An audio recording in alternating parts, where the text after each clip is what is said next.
Kami lanjutkan lagi pemirsa, Mas Arwani. Jadi sekarang persaingan tampaknya makin ketat ya. Setelah RK muncul Mahfud MD, bagaimana peluang Sandi itu seperti apa yang dibaca oleh P3 sejauh ini? Pertama, rapat tadi itu menyiratkan, memberikan penjelasan bahwa kerjasama politik PD Perjuangan, P3, Hanura, dan Perindo itu semakin kuat, semakin solid.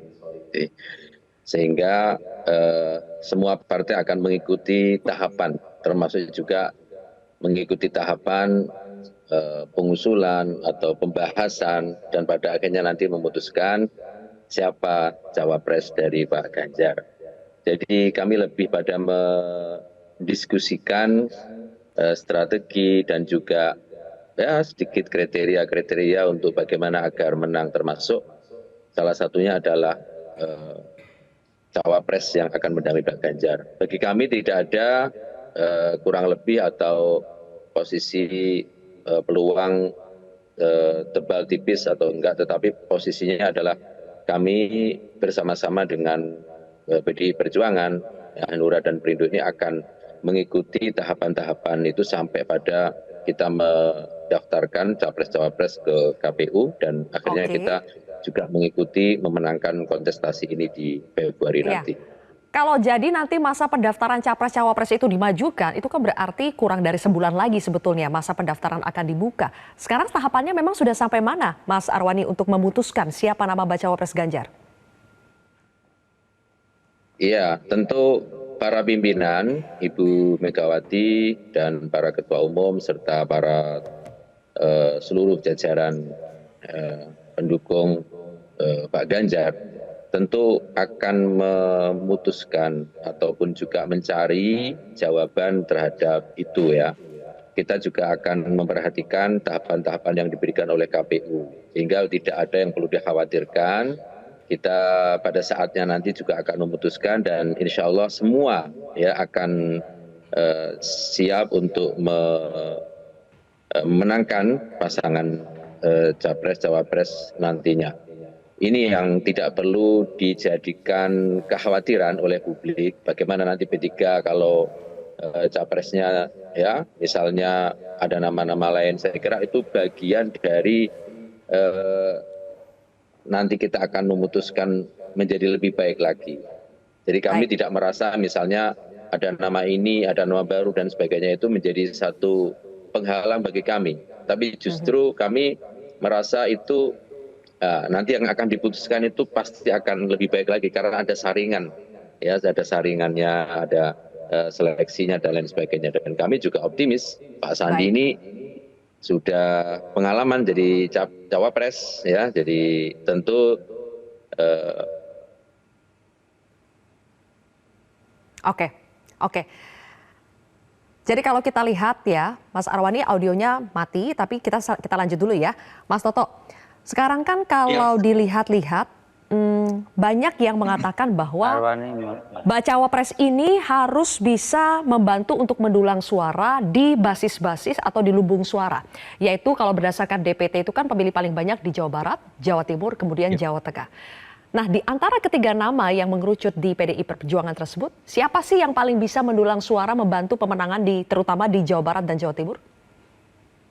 Ya, Zilvi, hitung-hitungannya tidak selalu geografis dan juga variabel demografis, segmen berdasarkan usia, segmen berdasarkan agama, segmen berdasarkan latar belakang pekerjaan dan lain-lain. Tapi memang paling mudah adalah memetakan berdasarkan sisi geografi. Dan kalau ditanya lagi dari sisi geografi, ketiga nama ini punya kekuatan dan kelebihan juga. Betul kalau bicara secara kuantitatif, Kang Emil berasal dari Jawa Barat, gubernur, dan memang kelemahan yang biasanya harus diemban oleh calon dari merah ini adalah Jawa Barat.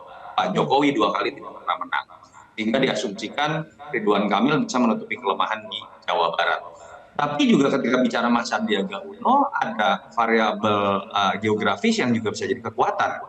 Mas Ganjar juga belum optimal, misalnya ketika berbicara di Sumatera dan Sulawesi, atau ketika berbicara mengenai daerah yang kemungkinan besar nanti lawannya kan akan Pak Prabowo lagi. Dan Sandi itu punya kekuatan untuk memecah suara Pak Prabowo yang sekarang memang kalau disurvei Mas Ganjar belum optimal. Salah satunya beberapa daerah di Sumatera termasuk juga di daerah Sulawesi yang dianggap melekat dengan Mas Sandi. Prof Mahfud itu juga mungkin bukan dalam konteks komplementer menutupi daerah yang lemah ya, tetapi menguatkan daerah yang cenderung memang Mas Ganjar sudah memiliki kekuatan tapi potensi untuk dipecah oleh lawannya. Misalnya bicara Jawa Timur, misalnya bicara basis-basis itu di beberapa daerah selain di Jawa Timur.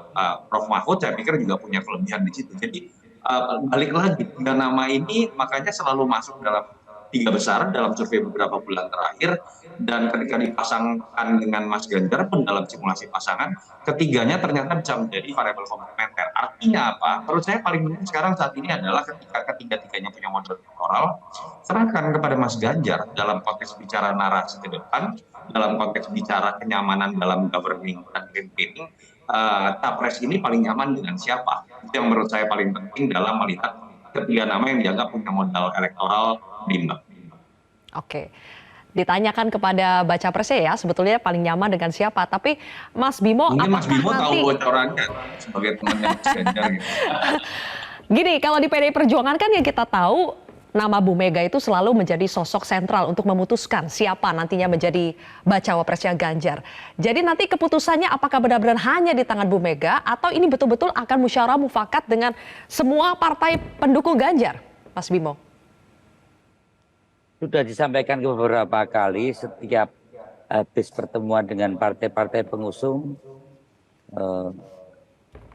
hal yang penting di dalam kaitan menentukan cawapres di sini memang peran Ibu Mega sebagai Ketua Umum Partai PDI Perjuangan cukup besar, yang tentunya terkait dengan cawapres ini pasti akan dibicarakan bersama-sama dengan partai pengusung, termasuk infonya juga dengan bersama Pak Jokowi.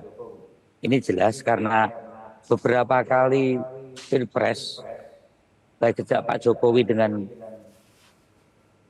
Pak Yusuf Kalla maupun Pak Jokowi dengan Pak Kiai Haji Maruf Amin, itu sangat terlihat sekali bagaimana pembicaraan antar partai pengusung ini betul-betul tidak hanya bicara kepentingan partai-partai itu mendapatkan posisi apa dan siapa yang dicalonkan, tapi bagaimana formulasi kepemimpinan antara presiden dan wakil presiden ini betul-betul kedua sosok ini akan mampu menjadi presiden dan wakil presiden yang bisa menyelesaikan persoalan bangsa saat ini maupun ke depan, dan sekaligus juga melanjutkan sesuatu yang lebih cepat dari fondasi 10 tahun dari pemerintahan Pak Jokowi. Itu yang beberapa kali disampaikan ke publik selesai rapat dengan beberapa partai politik. Jadi kerjasama ini benar-benar substansial, benar-benar menjadikan kerjasama, menjadikan Indonesia lebih maju, yang lebih baik, dan menjawab berbagai persoalan bangsa ini ke depan. Dan itulah yang menjadi kriteria kedua pasangan capres-cawapres ini, selain tadi dikatakan bahwa tidak menutup bahwa variabel kandidat cawapres itu tentunya menjadi variabel untuk lebih memberikan dukungan kemenangan.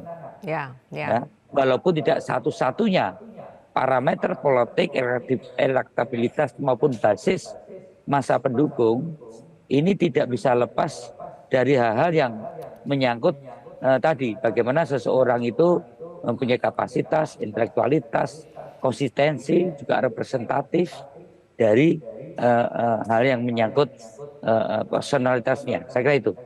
Baik, oke. Dan ini ada di 3 nama. Jadi masih cair menurut saya untuk antara apakah Pak Mahfud, apakah Mas Sandi, atau apakah Pak RK Sembiling, Pak Ridwan Kamil, itu akan terlihat nanti sebaiknya pada saat pasti akan ke KPU. Nah, situasi saat ini tentunya siapa yang akan mendampingi akan terlihat berbagai pendapat-pendapat. Apakah lagi-lagi PDIP dan koalisi akan menerapkan strategi last minute ketika mau mendaftar baru diumumkan? Atau bisa mungkin dinamikanya terjadi lagi ini? Nama yang sudah masuk ternyata berbeda lagi dengan yang didaftarkan. Kita akan bahas lebih jauh pemirsa usai jeda. Jelajahi cara baru mendapatkan informasi. Download Metro TV Extend sekarang.